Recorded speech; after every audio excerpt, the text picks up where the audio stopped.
The Cuban flag was raised over its embassy in Washington, D.C. for the first time since 1961.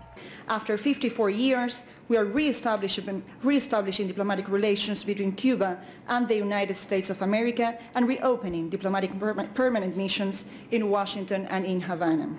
The U.S. and Cuba became full diplomatic partners at midnight Monday, and the Cuban flag has been reinstalled at the State Department's Hall of Flags. The diplomacy at the government-to-government level will allow them to talk more productively about ongoing issues that have been simmering for now decades. The move to normalize relations is not without controversy, as Cuba is still a communist country that cracks down on its own people who speak out against the government. This recognition somehow sends a message to dissidents and others around the world that the United States accepts the Cuban form of government today as a legitimate form of government.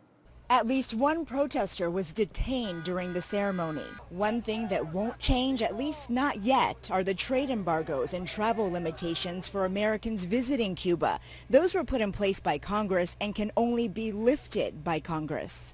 Weijia Zhang, CBS News, Washington. The U.S. will not fly the Stars and Stripes over its new embassy in Havana until Secretary of State John Kerry arrives for a ceremony there next month.